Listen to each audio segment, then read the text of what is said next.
retrouve pour une nouvelle vidéo et il s'agit cette fois du bilan à lecture du Romantici Books Challenge 2024 qui est organisé depuis quelques années par Nina Quill.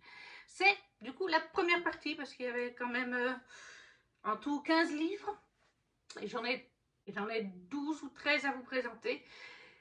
Donc, je préfère diviser en deux parties. Cette année-là, le challenge, Nina l'avait fait un peu différemment pour changer un petit peu des précédentes éditions. Elle avait organisé 4 équipes avec à chaque fois une booktubeuse à la tête de cette équipe. Et ces équipes tournaient autour d'un univers. Velaris, donc Akodar, Navarre, Fortrings, Itikana pour le Pont des Tempêtes et Glacium pour Accord Corrompu. J'ai choisi de me mettre avec Kimi dans Accord Corrompu, donc Glacium, parce que j'avais commencé cette saga, même si toutes les sagas citées, je les ai lues ou j'étais en train de les lire. En fait, chaque équipe avait vraiment des caractéristiques, des mots-clés, des intitulés qui valaient 1 point ou 2 points, ou même 3 points pour certaines. Et au final, ça faisait le même nombre de points, il y avait le même nombre de catégories et le même nombre de points attribués pour chaque équipe si vous vouliez vraiment mettre un livre pour chacune de ces catégories. Donc on ne peut pas dire que le challenge est réussi ou loupé. Alors oui, l'idéal c'était de mettre en tout cas un livre dans chaque catégorie. Chaque intitulé que Nina avait mis, il y avait Enemies to Lovers dans Glacium qui valait 1 point, Polaire 3 points, Carte 1 point, Graphique 3 points, Femme Badass 1 point, Lire en anglais 3 points, Favori de Kimi 3 points, Young Adult 2 points, Saga, suite de saga, etc. 3 points, et Lire Rêve de glace, donc un saga Accord Corrompu, 3 points. Donc voilà, au final j'ai quand même mis un livre dans chacune des catégories, donc ça vaut. Après certains livres allaient dans plusieurs catégories, donc il y avait un tableau Excel où tout le monde mettait à jour publiquement les points de son équipe et en fait certains livres sont rentrés dans 2 ou 3 catégories, donc on pouvait avoir 5-6 points pour un seul roman par exemple. Alors je n'ai pas lu tous les livres, mais je considère quand même que le challenge est validé puisque j'ai mis un livre au minimum par catégorie, des fois plus comme je vous ai dit, je l'ai mis dans 2-3 catégories. J'ai pas lu finalement Accord Corrompu le tome 4. J'ai lu le 3 pendant ce challenge, mais le tome 4 j'ai lu plus tard en 2024. Tout comme je n'ai pas lu Witch and Gods, le tome 3 de Livestone. Je l'ai lu finalement pour le Romantici Challenge de 2025, donc l'édition de cette année. Mais on commence tout de suite avec un livre que j'ai lu du coup pendant ce challenge, en anglais. Et il s'agit du Sang et la Cendre, le tome 5 de Jennifer Larmentrout, From Blood and Ash, en anglais donc. Est-ce que j'ai vraiment besoin de parler du Sang et la Cendre? On résume quand même un petit peu. On est dans une romanticie, dans un univers de fantasy inventé pour le coup, où on suit Poppy, une jeune femme qui va faire l'ascension. Une ascension un peu différente des autres gens. Normalement, quand on fait l'ascension, après, on revient, les gens qui en reviennent ne sortent plus à la lumière du jour. Ils n'ont plus la même couleur parce que Poppy a un don. Elle voit les couleurs des gens quelque part, leurs émotions grâce à ces couleurs. Voilà, vous avez genre du rouge, c'est que vous êtes en colère. Du bleu, c'est que vous êtes triste. Sauf que ces personnes qui reviennent après avoir fait l'ascension n'ont plus de couleur. C'est comme si elles étaient vides, ternes. D'autant plus qu'elles ne sortent pas à la lumière du soleil. On comprend tout de suite un petit peu sur quoi on tourne, je pense. Et Poppy, elle va faire cette ascension, mais c'est une ascension différente, elle le sait, puisqu'elle est l'élue, elle est la pucelle. Depuis l'enfance, elle a survécu à l'attaque qui a tué ses parents. Et elle a été défigurée par des créatures qui normalement tuent les êtres humains ou les font changer en créatures comme elle, puisque c'est contagieux. Mais Poppy a survécu et elle n'a pas été transformée. Du coup, elle a été choisie comme étant l'élue, la pucelle, elle se fait appeler comme ça. Et en fait, elle va bientôt faire cette ascension, mais elle se pose des questions sur cette ascension, et elle se pose quand même des questions sur ce qui se passe au château, sur ces gens donc qui n'ont plus de couleur après avoir fait l'ascension. Et Poppy, elle est censée ne pas lire de choses en dehors que l'histoire du royaume, des choses comme ça. Elle vit voilée, elle ne peut pas parler à plus de 5-6 personnes dans son entourage. Et c'est à peu près les mêmes personnes qui la connaissent sous son voile. Elle ne peut pas s'amuser comme les autres. Bref, elle est dans un petit cocon. Mais ça n'empêche pas Poppy de se poser des questions, d'avoir du caractère et de faire des choses en douce comme apprendre à se battre pour ne plus jamais se retrouver dans la situation qu'elle a été enfant attaquée par des voraces sans pouvoir se défendre.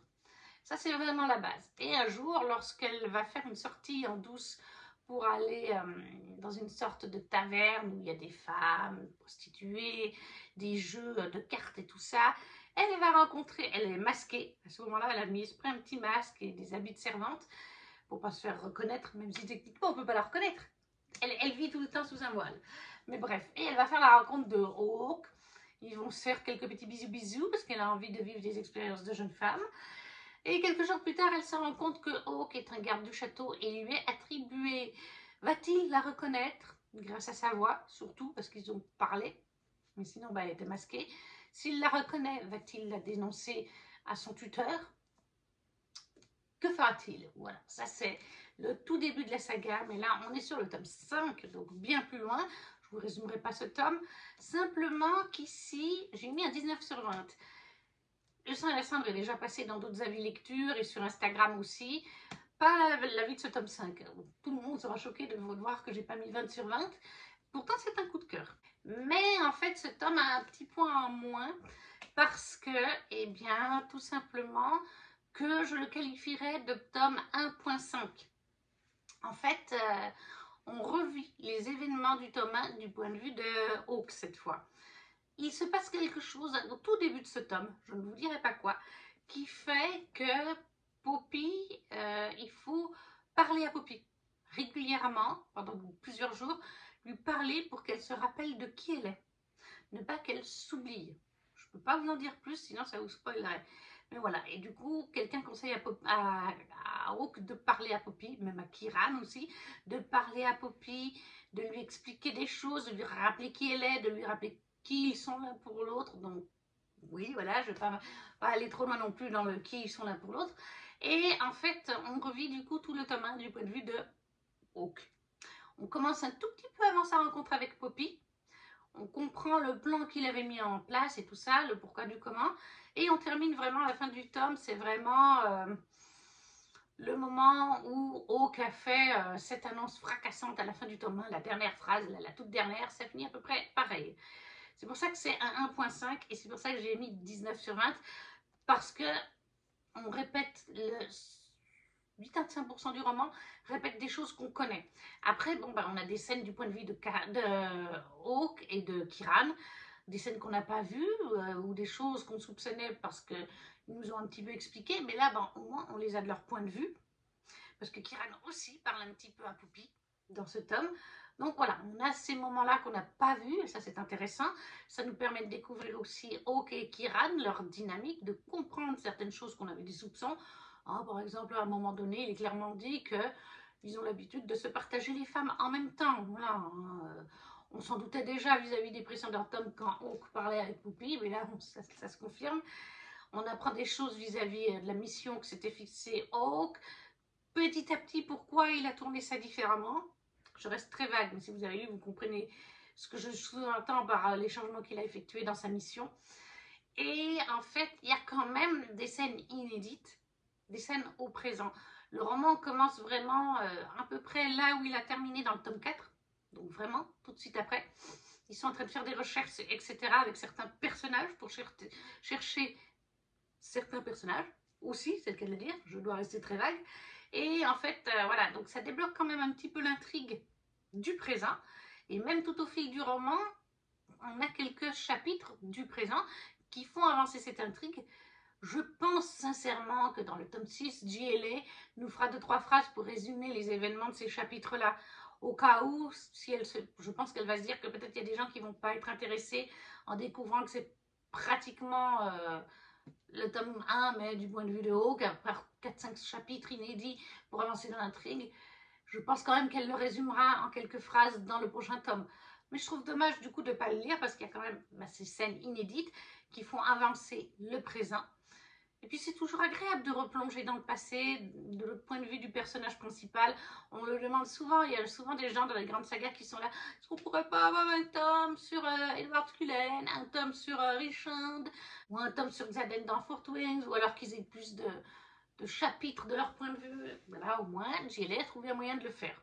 En faisant avancer un petit peu l'intrigue du présent et en revenant sur le passé. En plus, bah, finalement, ça repose les bases de la saga parce que c'est le tome 5. Il y a la saga spin-off. Il y avait 2 tomes de sortie aussi en spin-off. Donc ça veut dire que quand vous lisez ce tome 5, vous avez déjà lu 7 livres, 6 livres, pardon, dans l'univers du sang et la cendre. C'est le 7e. Donc c'est vrai que peut-être que, et en plus il en sort à peu près un par année. Enfin, il sortait un sang et la cendre par année et un spin-off de la chair et du feu. Donc il en sortait 2 entre les 2 sagas, ça faisait 2 par année. Mais oui, c'est vrai que bah, dans ce cas-là, le sang et la cendre, je pense que ça a dû sortir le premier tome en 2000 ou 2021. Donc ça commence à dater. Beaucoup de gens ne se rappellent pas forcément de tout. Là, au moins, c'est un rappel. Mais en même temps, bah, du coup, il y a un petit 19 sur 20 au lieu de 20 sur 20 parce que c'est pas entièrement de l'inédit et qu'on répète certaines scènes. Et puis, j'aurais voulu plus. Tant qu'à avoir le point de vue de Hawke, pourquoi s'arrêter au tome 1? Pourquoi ne pas avoir fait les 3 premiers tomes? Le tome 4, c'est différent parce qu'on a son point de vue régulièrement. Hein. Plusieurs fois, l'autrice nous fait des chapitres de son point de vue. Donc le tome 4, on n'en avait pas besoin. Mais les 3 premiers tomes, il se passe énormément d'événements. Leurs relations changent énormément. Ça aurait été sympa que ça fasse un peu plus loin. Là, vraiment, je vous dis, ça coupe comme au tome 1, du point de vue de Poppy. C'est pour ça que j'ai mis 19 sur 20, mais ça reste une lecture coup de cœur. Je comprends toujours aussi bien ce que JLA nous dit en anglais. C'est un anglais qui reste relativement accessible. Alors bien sûr qu'il faut avoir des bonnes bases. Ne vous lancez pas dedans si vous ne lisez pas régulièrement en anglais. Hein. Si c'est votre premier livre pour tester en anglais, ça risque d'être quand même assez difficile. Il faut avoir lu d'autres livres plus simples en anglais. Et puis aussi avoir déjà peut-être, ou alors de l'avoir lu déjà en français une première fois. Et faire une relecture. Mais voilà, vous ne plongez pas directement en VO sans avoir des bases ou sans l'avoir déjà lu une fois en français. Mais ça reste accessible niveau anglais, en tout cas pour moi qui ai un bon niveau à l'écrit. C'est toujours aussi bon, la plume est toujours aussi bonne, toujours aussi addictif. Moi, je sais qu'il y a des gens qui ont laissé tomber la saga parce qu'ils trouvent que c'est trop spacey. Oui, ça l'est, mais bon, voilà. Il n'y a pas que du spacey, il y a quand même plein d'intrigues. Il y a un super world building. Depuis le tome 4 et la moitié du tome 4, on part sur autre chose. On a plus un côté divin qui se met en place avec les dieux de cet univers qui était beaucoup évoqué avant. Et maintenant, l'histoire est en train de changer. Ils sont là, ils sont présents, les créatures aussi. Donc, non, moi j'adore toujours autant cette saga. Donc, c'est toujours un coup de cœur. Voilà, c'est juste un tout petit peu en dessous vis-à-vis du fait que ça se répète un petit peu et que j'aurais voulu dans ce cas-là que les 3 premiers tomes soient présents et pas juste le 1. Alors, Famblant dans H tome 5, je l'avais mis du coup pour Enemies to Lovers, puisque à la base c'est Enemies to Lovers. Je l'avais mis pour carte, il y a une carte au début. Femme badass, bien sûr, Poppy est une femme badass. VO anglais, bah oui, il est en anglais. Saga, puisque c'est une saga. Donc, vous voyez, là, j'avais fait genre 7 ou 8 points, si c'est pas plus, rien qu'avec ce tome. Donc, Famblant dans H, le tome 5 du sang et la cendre en français chez De Saxus, de Jennifer Larmentou. Après, on va parler d'un e-book. On va parler de l'e-book de La Passe Miroir, le tome 2, de Christelle Dabos. Et lui, je lui ai mis du coup 17 sur 20. Ça reste une bonne note, mais je vous avoue que La Passe Miroir n'est pas une saga chouchou, comme c'est le cas pour d'autres. Ça reste sympa, mais ça ne transcende pas. Ne pas taper, pas taper. Je sais que cette saga, c'est waouh pour beaucoup de monde, c'est pas mon cas. Ça reste un bon moment. C'est pour ça que 17 sur 20, ça reste une très bonne note. Voilà, pour moi, les romans qui commencent vraiment à être en dessous, c'est 15 ou 16. Là, voilà, mais 17, ça reste encore une très très jolie note. Et j'ai même augmenté ma note comparée au tome 1. Parce que j'avais mis 16 au tome 1. J'ai passé justement un meilleur moment dans ce tome 2. Je l'ai préféré. Dans cette saga française, on suit en fait Ophélie et son love interest. Et ben il n'y a pas le nom de son love interest pour le tome 2. Thorne, voilà. Ophélie et un petit peu Thorne. En fait, on est dans un monde, on comprend au fil du récit qu'on est dans notre monde certainement, et que notre monde s'est fractionné et qu'on a des espèces d'îles flottantes, un peu comme ça, comme on voit là, différentes îles flottantes. Et Ophélie vient d'une île précise et elle possède un don. Est-ce qu'on nous dit quel don elle possède? Voilà, on les appelle les arches, les parties volantes. Hein. Voilà, elle peut lire le passé des objets et traverser les miroirs. Ça, c'est son don à elle, c'est deux dons. Et en fait, elle doit se marier comme toute jeune femme, voilà, c'est la tradition. Et elle a été choisie par Thorne, qui est haut placé, voilà, il a beaucoup d'argent, etc. Il a une place au gouvernement haut placé, et il vit sur une autre île, une île polaire d'ailleurs. Et je crois qu'il l'a choisi justement pour ses dons, qu'on découvre un petit peu plus tard, pour son don de lire les objets. Donc voilà, dans le tome 1, elle va partir, elle va découvrir qu'elle est fiancée à lui, elle va partir dans son île flottante qui est en hiver. Et il va se passer plein d'événements et au tome 2, elle se retrouve sur une autre île. Et donc elle va entre autres aller sur cette autre île dans ce tome 2. Elle est là vraiment fiancée avec Thorne, le mariage se rapproche. Mais elle a découvert dans le tome 1, quand elle a débarqué sur l'île où vit Thorne, la citadelle, qu'il y a vraiment plein de complots politiques, d'autant plus que Thorne a un poste haut placé, comme je vous ai dit, au sein de ce gouvernement, si on peut appeler ça ainsi. Et il y a plein de complots, il y a des trahisons de famille, d'amis, de non-amis. Il y a un chef qui s'appelle Farouk, qui est un peu spécial. Il faut essayer d'être dans ses bonnes grâces. Ophélie y arrive, je ne sais plus si c'est au début du tome 2 ou sur la fin du tome 1, mais elle y arrive, ce qui lui permet d'avoir un peu une protection. Mais voilà, donc Ophélie découvre, il y a ces complots, je crois qu'on essaye de la tuer même dans le tome 1. Dans le tome 2, il se passe aussi plein de choses vis-à-vis de ça. Thorne a certains intérêts dans ce mariage qu'il va finir par lui expliquer. Voilà, j'ai besoin de toi pour ça, est-ce que tu acceptes? Voilà, contrepartie, je t'apprends ça. Mais voilà, elle évolue au sein de ce groupe de lions, quelque part. Il faut qu'elle se fasse sa place, alors qu'elle, à la base, elle est toute douce, toute gentille, toute timide aussi. Hein. C'est une jeune femme, vraiment, si elle avait pu rester chez elle, ne jamais se marier, être tranquille, elle aurait vachement préféré. Et puis elle se retrouve mêlée à tout ça, où il faut qu'elle complote, elle aussi, des fois avec ses alliés, mais des fois les alliés deviennent des ennemis, ou le contraire. En même temps, sa relation avec Thorne, c'est pour ça que je le mets dans le Romanticity Challenge, parce que je sais que ça reste une romance entre elle et Thorne, même si les choses évoluent vraiment doucement. On sent quand même dans ce tome 2 que Thorne est un petit peu attaché à elle, mais niveau relations humaines, relations et sentiments humains, Thorne est vraiment pas doué. Ophélie n'est pas douée non plus, mais alors Thorne, vraiment... on ne peut pas faire plus goujat comme personnage, parce qu'il en a des sentiments, on le sent dans ce tome 2, mais il les exprime mal, et les montre mal. Malgré ses sentiments, il n'oublie pas son plan de base non plus, donc c'est très particulier, mais ça reste quand même une romance entre eux. Et puis c'est très slow burn, hein, du coup. On part vraiment de très loin entre les deux. On sent des petits rapprochements, voilà, mais en plus la fin du tome est un petit peu frustrante vis-à-vis de l'intrigue et vis-à-vis de la romance. Je vous rappelle, voilà, je ne vais pas vous dire ce qui s'y passe, mais voilà, c'était assez frustrant. Il faudra que je continue d'ailleurs, parce qu'on a envie d'en savoir plus. J'aime bien l'univers qu'a construit Christelle Dabas, c'est très original, ces îles, parce qu'on le sait, qui avant formaient une planète, qui a explosé, qui sont devenues des îles volantes, un peu comme dans Avatar aussi. Vous savez, quand ils grimpent sur les rochers qui flottent pour aller chercher leurs créatures, c'est un peu ça. Et du coup, voilà, ils doivent aller d'une île à l'autre grâce à des trucs volants hein, qui vont dans le ciel.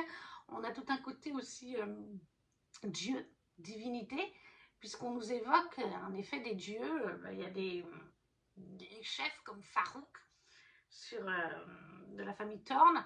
Et il y a aussi sur l'île d'Ophélie, il y en avait un autre. Je crois que c'était une femme sur son île à elle, mais je ne sais plus comment elle s'appelle. Et ces gens-là, ce n'est pas des simples humains. Ils vivent depuis très longtemps et il semblerait, parce qu'on a un petit peu les souvenirs de Farouk et tout ça, il semblerait que ce soit les divinités, mais qu'ils aient oublié des choses. Enfin, c'est un peu particulier, mais on sait qu'il y a des divinités. On sait que ça n'a pas toujours, leur monde, été ainsi. Pourquoi le monde a-t-il explosé? Pourquoi les divinités se sont-elles séparées, sont devenues ce qu'elles sont? C'est quand même très intéressant comme world building. C'est juste que voilà, la relation entre Ophélie et Thorne est très particulière, elle met énormément de temps. Les slow burn, c'est pas trop mon truc.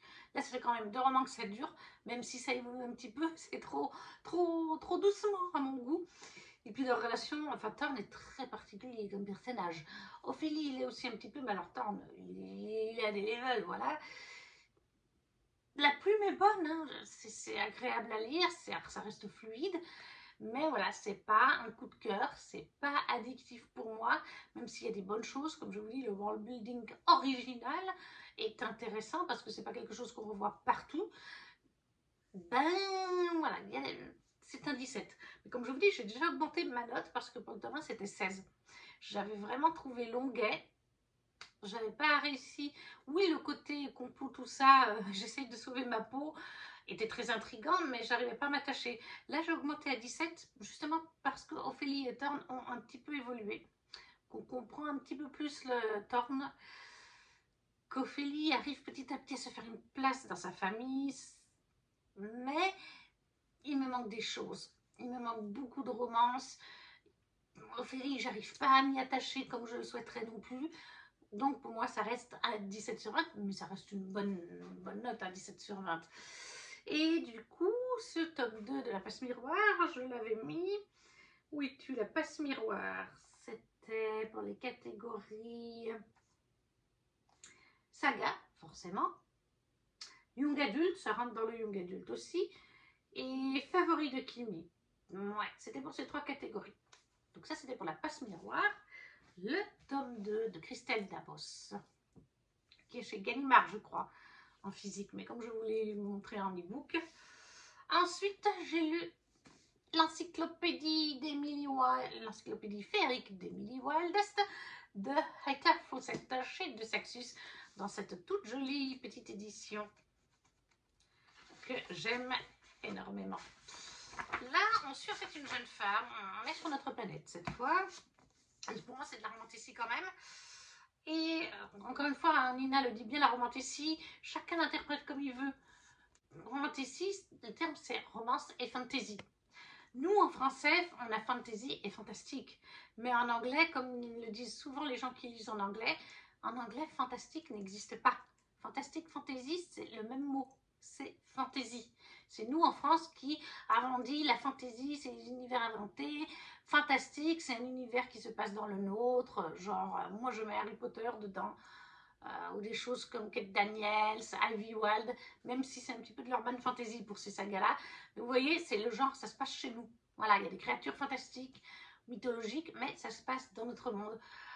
Et fantasy, totalement inventé. Mais en anglais, il n'y a qu'un terme, c'est fantasy. Donc comme dit Nina, prenez-le dans le sens large, prenez-le dans le sens anglais si vous voulez. Donc vous pouvez inclure des choses sur notre planète. Donc ça, c'est le cas. On suit en fait une jeune fille qui est Emily Wild, et qui est une universitaire hors pair et experte mondiale en dryadologie. Elle travaille sur la première encyclopédie féerique jamais écrite. Et Émilie va partir dans un pays nordique. J'arrive pas à le prononcer, pour étudier les recluses. Ce sont les fées les plus rares au monde. Donc c'est un pays nordique et de mémoire, parce que ça fait 1 an et demi que j'ai lu, on est vraiment dans un pays où il fait encore bien, c'est enneigé, il fait froid, donc en plus ça va bien pour le genre de challenge de Nina qui adore tout ce qui est polaire. Elle va partir toute seule là-bas, uniquement avec son chien. D'ailleurs je crois qu'il y a une photo de son chien, enfin une photo, un calque que j'ai eu dans la box Fairyloot, voilà. Elle part avec son gros chien dans ce village, et en fait moi je qualifie ça un peu de cosy. Je sais que beaucoup de monde le qualifie un peu de cosy fantasy, c'est un petit peu le cas, et un petit peu cosy mystery, mais voilà, ça en fait partie. Elle arrive dans ce village où en fait elle a pris un petit logement un petit peu en dehors du village, pas dans le village en lui-même, une petite cabane en bois de mémoire, où il y a un jeune homme, il me semble que c'est un jeune homme, qui lui amène une fois par jour des denrées alimentaires ou quelque chose comme ça. Mais sinon, elle vit toute seule avec son chien. Dans ce petit endroit avec une cheminée, donc il y a tout ce côté petit chalet isolé du village, avec la petite cheminée. Elle est du genre à aimer sa solitude, elle n'est pas très sociable, elle n'a pas d'amis. Elle, c'est le travail qui l'intéresse, son chien, et ça s'arrête là. Sauf que dans ce village, les gens sont cordiaux, ils savent qu'elle vient pour étudier ce peuple-là. Et elle va malgré elle avoir 2-3 amis autour d'elle qui vont, enfin, des gens qui vont devenir ses amis malgré le fait qu'elle voulait être toute seule pour faire ses études et son livre. Et surtout, à un moment donné, elle va être rejointe par un professeur, un collègue, qui est Bumblebee. J'ai l'impression de dire Bumblebee dans les Transformers. Et Bumblebee, c'est donc un professeur comme elle, et il a décidé de venir l'aider pour répertorier les créatures, les recluses, d'autres fées. D'ailleurs, il n'y a pas que les recluses. Au début, ça se passe pas très bien. On n'est pas sur un enemies to lovers, parce que non. Mais disons qu'au début, la cohabitation se fait difficilement parce qu'il vient vraiment vivre avec elle dans cette petite maison qui n'est pas très grande hein, en plus. Et que ce n'est pas un personnage qui croit qu'il est meilleur que les autres, vous voyez, un petit peu vantard. Mais après, il a un certain charisme. Au village, il se fait bien voir. Tout le monde l'adore, ce cher Bumblebee. Bumblebee, oui, voilà, pas Bumblebee. Et malgré elle, eh bien, Emily va s'attacher un petit peu aussi à lui. Et elle va finir aussi par comprendre qu'en fait, Bumblebee a des sentiments pour elle. Il se passe plein d'autres choses. Il y a tout un côté lié au petit peuple, à la féerie et tout ça. Puisqu'il n'y a pas qu'une seule sorte de créature évoquée dans ce roman, il y en a plusieurs. Elle est là pour les recluses, mais elle va se retrouver à devoir élucider un mystère au sein du village, devoir comprendre quelque chose, aider des habitants qu'elle aime bien. Et il y a aussi un roi qui entre en jeu, mais je resterai assez vague. Il y a tout un côté de l'intrigue et plein de chapitres qui vont être liés à ce roi des fées. Il y a aussi des mystères autour de Bumblebee qui doivent être résolus. J'ai bien aimé. Combien j'ai mis? Je crois que j'ai mis 18, si je vous dis pas de bêtises. Ah, j'ai mis 17. 17, c'est la même note que pour la passe miroir, mais vous voyez, c'est un 17 plutôt vers le haut, puisque j'ai préféré ça à la passe miroir. J'ai bien aimé l'écriture de Heather Fawcett. J'ai trouvé relativement agréable à lire. On comprend plutôt bien l'histoire. Les chapitres, je ne me rappelle pas s'ils sont très longs. Oui, non, ça va. Là, vous voyez, il fait 12 pages. Celui que j'ai pris en main, il faisait 12 pages. Donc, c'est quand même écrit en plus assez gros. Voilà, j'ai du Saxus. Moi, je trouve que ça se lit vraiment bien. L'écriture est agréable. C'est pas un coup de cœur, comme je vous dis. Voilà, ça a été un bon lecture sympathique. Je vais lire la suite. J'ai bien aimé les différentes sortes de fées qu'on découvre. La relation entre Emily et Bumblebee qui se fait petit à petit. Après, je me demande bien ce qu'on va pouvoir faire dans la suite. Parce que pour moi, c'était à peu près... Alors non, je comprends, il y a quelque chose qui peut être fait. Des choses vis-à-vis de Bumblebee qui sont un peu en suspens. Donc, je pense qu'un des tomes, parce que c'est une trilogie, je pense qu'un des tomes va porter là-dessus. Mais c'est vrai que techniquement, on pourrait presque considérer qu'on a une fin ici, vis-à-vis de l'intrigue, en tout cas de ce tome-ci. Les choses sont résolues. Ça reste un moment agréable, ça reste un moment cosy. Tout le côté, comme je vous ai dit, chalet, avec quelques gens qui viennent, qui se lient d'amitié à notre héroïne.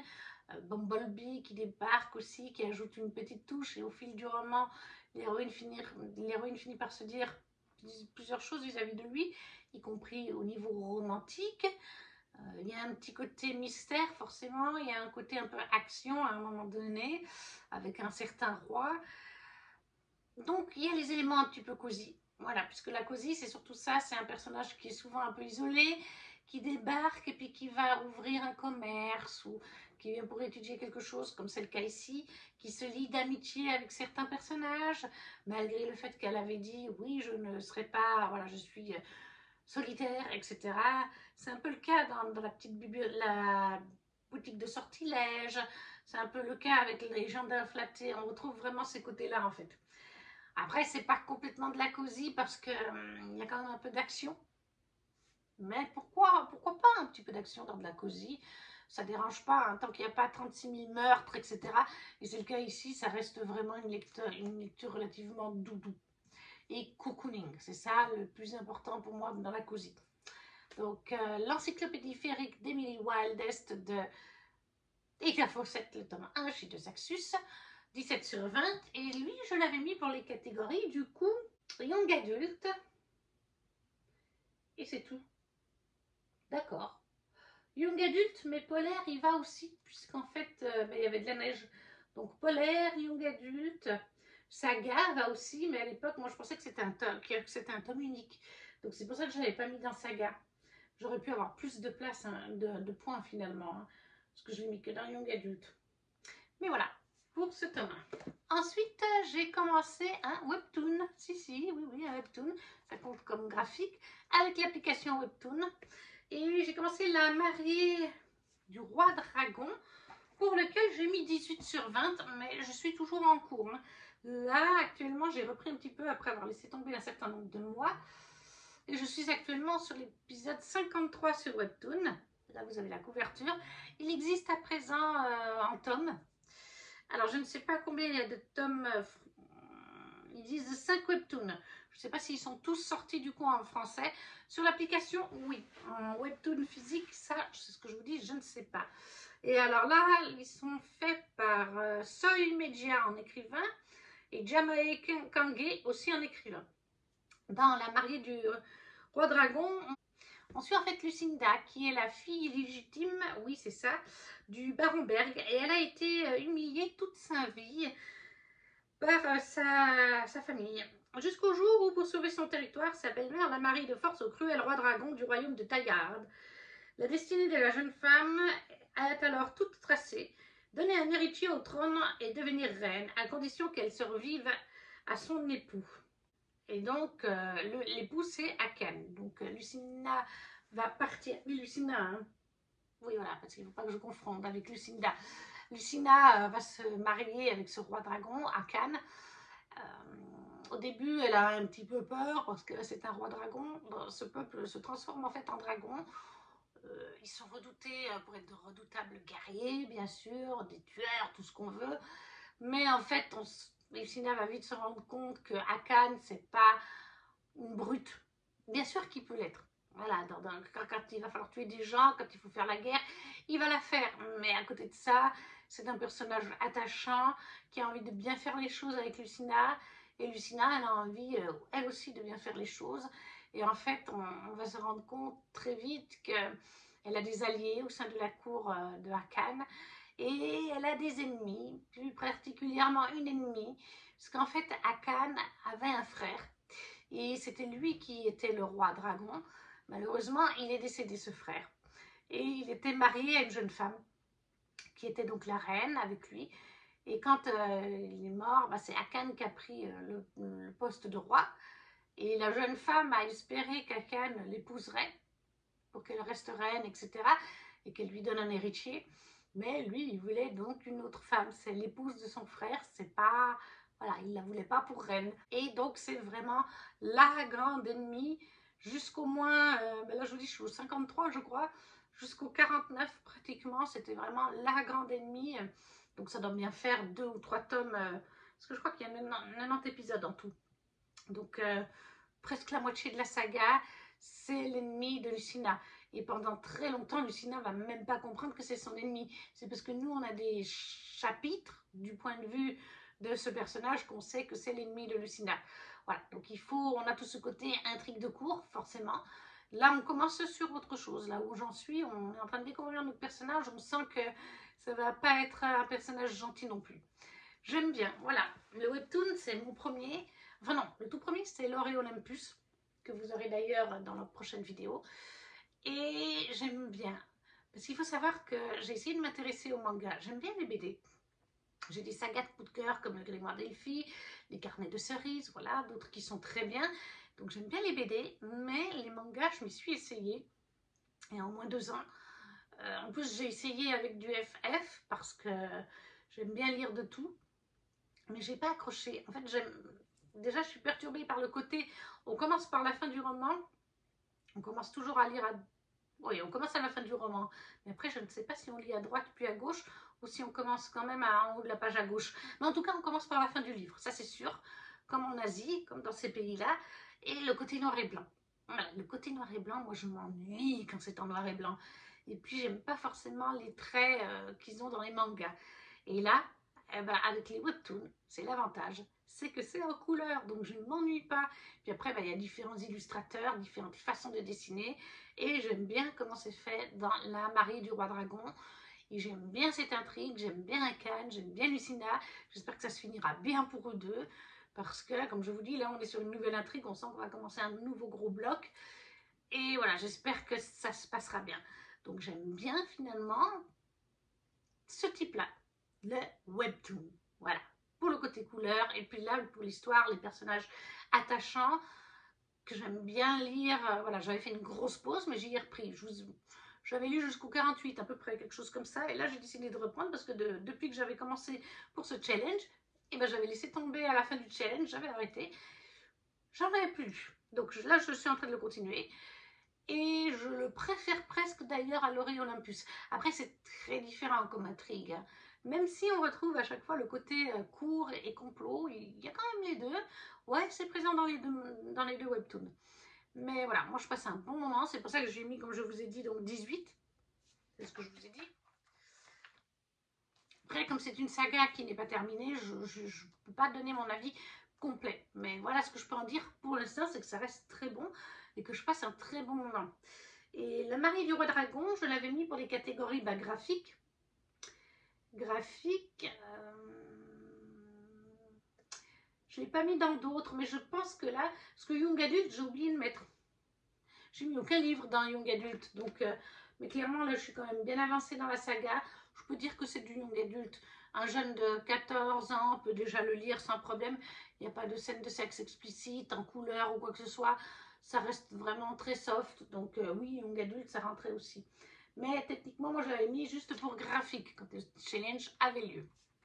Donc la mariée du roi dragon, un webtoon que vous retrouvez en physique à présent en livre ou sur l'application webtoon de Soy Media et de Jamae Kangi. Le dernier livre physique de cette vidéo, et encore un livre en anglais, mais j'en avais mis 3 au moins. Vous en aurez 1 ou 2 dans la prochaine vidéo de livres en anglais. Il y aura, oui, The First Dream, un livre encore en anglais, mais voilà. Un livre Fairyloot, et là c'était aussi un livre Fairyloot, A Fragile Enchantment de Alison Saft, qui est sorti en français, je crois, Un si fragile enchantement, chez Big Bang. Je ne veux pas vous dire de bêtises. Oui, c'est bien ça, il est sorti chez Big Bang. Et là, on est en fait dans un univers de fantasy inventé. Mais par contre, on mélange la romance historique avec le fantasy, donc de la romantasy historique, on peut appeler ça ainsi. Et en fait ici on mélange le côté magie et Bridgerton, totalement. On s'en rend peut-être pas compte sur la couverture, mais là, voilà, vous voyez, c'est typiquement le genre d'image à la Bridgerton. Et il est très joli d'ailleurs ce Fairyloot. Et on suit en fait une jeune fille qui s'appelle Nimn, je crois qu'on dit comme ça, j'ai du mal à le dire, c'est un prénom, Niam. Et en fait, Niam, elle est couturière. Elle possède une magie quand elle fait sa couture. Elle utilise sa magie pour fabriquer les habits, pour inculquer dans ses habits certaines choses liées à la magie qu'elle éprouve. Et en fait, elle commence à avoir une petite réputation. Et le roi du royaume va lui demander de venir confectionner les habits du mariage et des événements qui auront lieu avant le mariage pour les mariés. Le marié et la mariée, pour les deux. Nimn, elle accepte parce qu'elle vit avec sa mère et sa grand-mère qui ont toutes deux eu le don qu'elle a de créer des habits grâce à la magie, mais c'est un don qui leur coûte et après un certain nombre d'années à faire ça, elles deviennent un petit peu des poids morts, elles ne peuvent plus pratiquer ce don, elles sont plus faibles, etc. Et actuellement, elles vivent toutes les trois ensemble et il n'y a plus que Nimn qui possède le don et qui s'occupe des deux autres femmes, sa grand-mère et sa mère. Et Nimn accepte, au début, elle hésite parce qu'elle vient d'une province où, dans ce royaume, eh bien, le roi est mal vu dans cette province parce que ça a beaucoup été en guerre dans le passé. Je crois que le roi a conquéri, le père des jeunes hommes, le roi avant eux, parce qu'ils sont deux frères, a conquéri cette partie du royaume, mais c'est pas du sujet fidèle, vous voyez. Alors elle finit par accepter parce que le contrat vaut énormément d'argent et puis que comme elle va être exposée à la société mondaine, ça lui fera encore plus monter sa réputation et ça lui permettra d'ouvrir après une boutique à la capitale qui lui rapportera plus d'argent et qui fera qu'elle pourra mieux s'occuper de sa maman et de sa grand-mère qui sont, comme je vous dis, un petit peu alitées à cause de l'utilisation de ce don pendant X années. Donc elle vient à la cour, elle va en fait découvrir tous les complots, les trahisons, les mensonges, les oui-dire, les machins. C'est très Bridgerton. D'ailleurs, il y a un journal là-dedans avec un auteur anonyme dans le journal qui tient une chronique mondaine comme dans Bridgerton. J'ai trouvé ça un petit peu dommage. Ça fait trop Bridgerton. Qu'on veuille s'inspirer de Bridgerton, recréer l'ambiance historique avec justement les balles. Là, c'est dans le cadre d'un mariage, mais dans ce genre de société, avant le mariage, il y a plusieurs balles. Il y a le bal quand la princesse de l'autre royaume arrive. Il y a le bal pour annoncer officiellement les fiançailles. Il y a le bal juste avant le mariage. Il y a le bal du mariage. Enfin, vous voyez, il y a plein d'événements de bal avec des belles robes, des belles tenues. Donc, ce côté-là qu'on veut faire comme Bridgerton, je le conçois. Qu'on ait des intrigues de cour, des blablateurs et tout ça, je le conçois. Qu'il y ait une histoire d'amour finalement entre Nimrod et Kit, qui est le futur marié, je le conçois.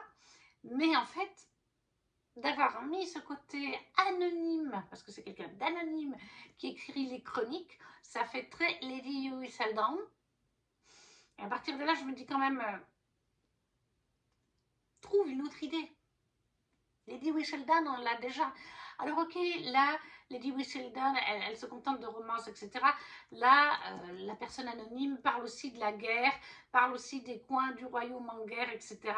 Donc ce côté-là est un peu différent, mais je le trouve quand même trop similaire à Bridgerton. Et surtout, moi, comme je vous dis, eh bien, Nimrod, elle vient pour faire les tenues du marié et de la mariée, sauf que Nimrod et Kit, le fiancé, sont en train de tomber amoureux. Et on va aller très loin dans les préparatifs du mariage. En fait, j'ai peur de vous spoiler un petit peu, mais c'est qu'un élément.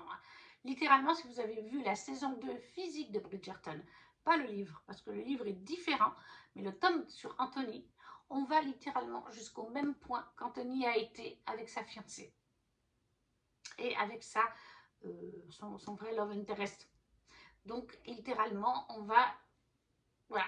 Je vous dirai pas si vous ne connaissez pas la série Bridgerton, vous verrez, ça vous spoilera pas au moins, mais c'est un petit spoil, mais je pense qu'il est nécessaire. Mais on va vraiment copier, je trouve, pour moi c'est le mot qui correspond, c'est vraiment copier sur la saison 2 de Bridgerton. Kit va aller jusque va Anthony avec Kate et la cousine de Kate. Voilà, ça va jusqu'au même point, le même genre de situation. Et là, du coup, je me dis, ça fait trop. Que tu veux t'inspirer pour un récit un peu fantastique, fantasy, avec l'héroïne qui a de la magie, un royaume inventé avec des guerres, etc. Mais que du coup, tu t'inspires du côté historique et des balles et les blablatages autour, soit. Qui est un journal, soit. Mais qu'il y ait un personnage mystérieux et qu'on cherche à le démasquer d'ailleurs. Nimrod, elle cherche à démasquer ce personnage. Ça fait très, voilà, ça fait comme dans la saison je ne sais plus combien, où la reine Charlotte a demandé à ce qu'on démasque Lady Whistledown. Et après, le love interest qui est comme paradis, le fiancé, et on va aller jusqu'au même endroit que dans la saison 2 en série, hein, pas en livre, attention, je dis bien Bridgerton, livre et série, le tome 2, c'est totalement différent. Mais voilà, c'est copié sur la saison 2. Donc je ne trouve pas original. Donc pour moi, c'est tout des caractéristiques qui au bout d'un moment s'accumulent et me font lever les yeux. Que tu t'inspires, c'est une chose. Que tu fasses la même chose, seulement que tu y ajoutes juste une touche de magie. Et puis bon, en fait, la fiancée, c'est pas la sœur, la cousine de Nimrod, comme dans la série des Bridgerton. C'est une étrangère pour elle, c'est une princesse d'un autre royaume. Mais ça n'empêche que c'est pratiquement identique. Donc des ressemblances, des inspirations, c'est une chose. Mais faire identique, je vois pas l'utilité. Par contre, j'ai bien aimé parce qu'il y a du LGBT dans ce tome. C'est un one-shot en plus. Il y a du LGBT. Donc ça, c'est sympathique. C'est pour des personnages secondaires, c'est pas pour les principaux.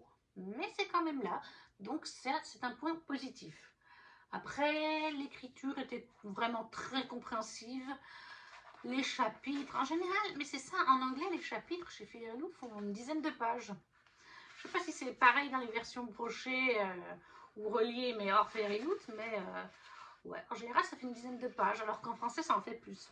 Là, par exemple, celle-là, elle fait 111 à 125. Bon, celui-là, il en fait 15, mais les Fairyloot, c'est quand même écrit assez gros. Ça s'est lu plutôt facilement, ça a été très très compréhensif. Franchement, il y a différents niveaux d'anglais comme en français. Ça fait partie des romans qui se comprend bien, qui se lit vite d'ailleurs. Après, oui, je me suis attachée à Kit et à Nîmes, tous les deux. Leur histoire m'a plu en elle-même, je l'ai trouvée sympa. Même si au début, enfin voilà, au début leur histoire était quand même un peu... En fait, c'est comme Anthony et Kate. C'est pareil. Dans la série, encore une fois, pas dans le livre, mais oui, pendant longtemps, ils essayent de rester à part, de se faire la guéguerre et tout ça. Puis petit à petit, ils vont se lier d'amitié et puis lutter contre leurs sentiments. Voilà, continuer à jouer les fiancés à leur cœur. Mais je les ai bien aimés. C'était des personnages relativement attachants. Après, c'est pas des personnages coup de cœur. Encore une fois, on en revient au fait que ça me fait trop penser à Bridgerton et que ça me fait trop penser à Anthony pour lui et à Kate pour elle, pour que j'arrive à m'y attacher réellement. Et c'est d'ailleurs pour ça qu'au final, la note pour ce livre, ça a été de 17. Voilà, 3 points en moins pour les différents côtés que je vous ai dit. Après, ça reste un moment agréable, c'est pas non plus catastrophique, loin de là.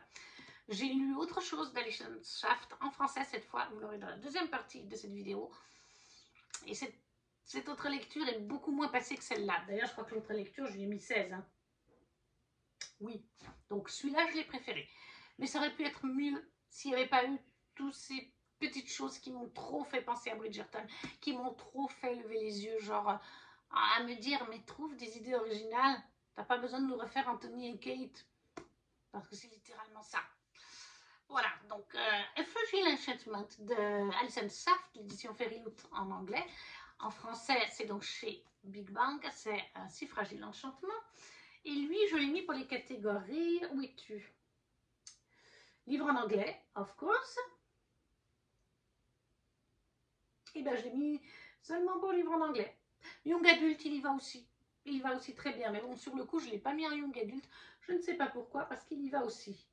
Mais c'est les deux catégories, ouais. Les autres, non, ça ne rentre pas. C'est un one-shot, il n'y a pas de carte. Mais c'est déjà bien. Et le dernier livre de cette vidéo, ça sera en e-book. C'est de Silence et d'ombre de Erin Beauty. Je vais aller chercher ça, mais je vous l'affiche déjà là. Oui, Erin Beatty, pardon. C'est le tome 2 de la duologie de Lune et de Sang, qui est en fait de l'enquête policière fantasy magie. C'est oui, c'est de la cosy, on peut aussi dire cosy fantasy, cosy mystery aussi. Et en fait, dans le tome 1, on suivait une jeune fille, Catherine. Catherine a été adoptée quand elle était petite fille par un homme qui est un architecte, qui construit surtout des cathédrales, etc. Et on est dans un monde inventé, je sais pas vis-à-vis du siècle, genre peut-être en 1900 si on devait comparer à notre époque. Ouais, peut-être à peu près les années 1900. Et en fait, à la base, il a adopté Catherine pour avoir une Catherine pour avoir une compagnie, mais aussi parce que c'était une petite fille très souple. Et lui, en tant qu'architecte, il avait besoin d'une personne très souple pour aller s'assurer que les échafaudages pour les constructeurs, les menuisiers, les charpentiers, etc., sont bien solides, sont bien montés, pour s'assurer que le travail est bien fait dans certaines zones, pour sécuriser un peu les travailleurs en fait, et pour s'assurer que le travail est bien fait aussi. C'est pour ça qu'il l'a adoptée à la base, parce qu'elle était très souple, elle allait de partout, et même en grandissant, elle est restée très souple. Mais au-delà de ça, bah, c'est devenu comme sa fille, c'est devenu comme son papa. Et un jour, Catherine, une nuit, elle est au sommet de la cathédrale. Ils sont en train de la faire depuis des années. Ça prend il y a des rénovations, plus des agrandissements. Ça leur prend énormément de temps. Elle est au sommet de la cathédrale, en pleine lune. Et déjà, il va se passer un événement. Je crois qu'elle s'en rend pas tout de suite compte, mais c'est lié à la lune. Et elle va découvrir à partir de ce moment-là qu'elle a des pouvoirs liés à la lune. on le sait que dans cet univers, il y a des pouvoirs liés à la lune. C'est des gens qui vivent dans une communauté dans la ville et qui ne sortent pas de leur enceinte pratiquement. Ils ont un nom précis. Et les gens normaux regardent un petit peu ces gens au pouvoir de la lune. C'est quelque chose, le nom qu'ils portent, c'est quelque chose de lune, je me rappelle. Et les gens normaux les regardent un peu comme ça. Et les gens de la lune sont un peu isolés parce qu'ils ont ces pouvoirs liés à la lune, littéralement. Et donc elle va découvrir qu'elle a un pouvoir lié à la lune. Donc elle se dit, qui sont mes parents? Il doit y en avoir un qui vient de ce peuple, alors que normalement ça ne se mélange pas.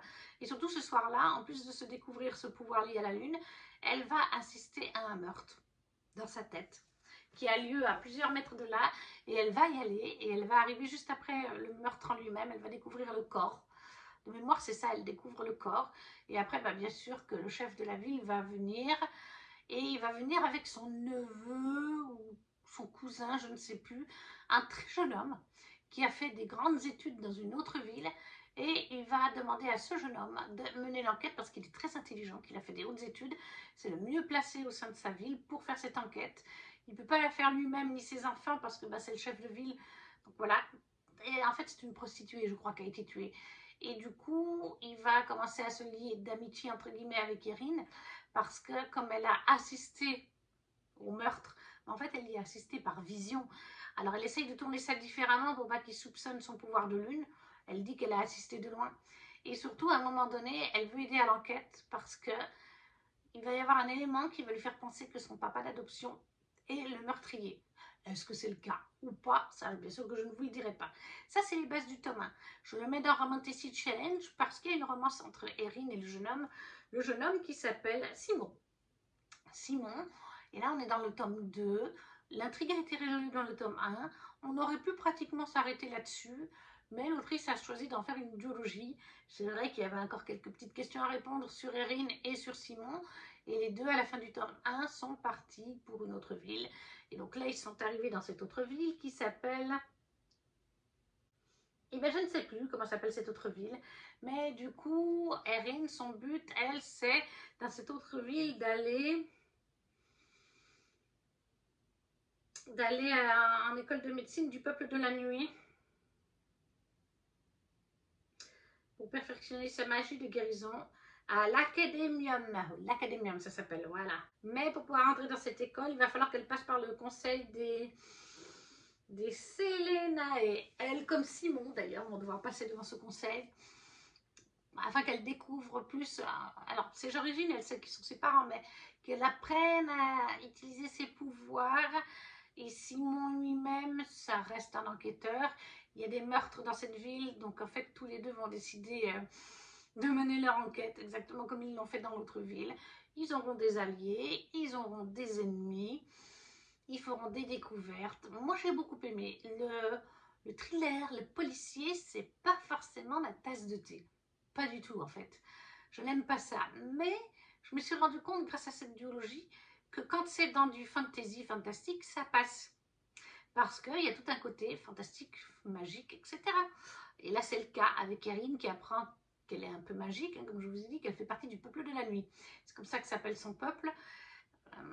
Qu'elle apprend dans ce tome 2 à utiliser ses dons, qu'elle s'est découverte dans le tome 1, qu'elle va découvrir d'autres personnes comme elle, se lier d'amitié avec. Il y a des complots aussi au sein de cette école. En plus d'en avoir dans la vie, il y en a dans l'école. Et finalement, ouais, j'ai trouvé ça très intéressant, très prenant. Et du coup, je crois que j'ai mis 18. Ah, j'ai mis 17. Mais c'est resté un bon moment. Ça aurait pu être beaucoup moins élevé, mais comme je vous dis, bah, ça m'a plu. J'ai bien aimé la plume de l'autrice, je l'ai trouvée très agréable. Oui, c'est une autrice, hein, je crois. Oui, c'est ça, je vous l'ai dit avant. J'ai trouvé très agréable sa plume, très intrigante, très captivante. Elle m'a captivée du début à la fin. Et je me suis fait avoir, que ce soit dans le tome 1 ou comme le tome 2, on fait des suppositions forcément quand on a des enquêtes de police, de machin. Et des fois on a juste, et des fois on a faux, ou des fois on a partiellement juste. À chaque fois, elle a quand même su me surprendre sur ces deux intrigues de tomes. Donc non, moi j'ai passé un super bon moment. C'est pour ça que j'ai quand même mis un 17 sur 20. Ça m'a permis de sortir de ma zone de confort. Et du coup, de Silence et d'ombre, le tome 2 de Lune et de sang de Erin Beatty, je l'avais mis Je l'avais mis pour favori de Kimi parce qu'elle l'avait lu et qu'elle l'avait beaucoup aimé. Et apparemment, c'est tout. Ouais. Peut-être qu'il avait... Non, je crois pas qu'il y avait de cartes. Je crois pas qu'il y avait de cartes, mais après, comme j'ai lu en e-book, ben voilà. Young adulte, oui, il y va aussi complètement.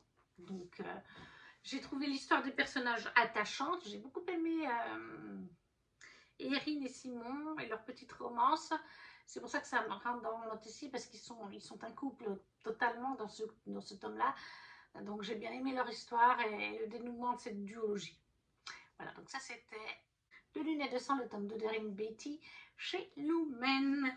Et voilà, on a terminé pour cette lecture bilan, première partie du Romantasy Challenge de Nina 2024. Il y a 3 livres physiques, 3 livres numériques.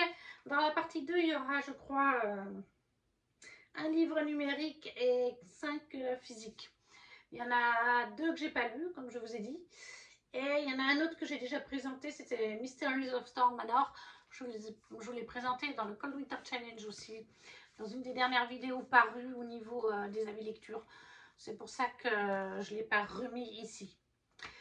J'espère que la vidéo vous aura plu. N'hésitez pas à me laisser un commentaire pour vous dire si vous avez lu certains de ces livres, s'ils vous font envie, si vous ne savez pas quoi mettre, comme toujours, le petit emoji, ça soutient la chaîne, le petit pouce aussi, et à partager si le cœur vous en dit. Et nous, on se retrouve très vite pour une prochaine vidéo. Ciao, ciao!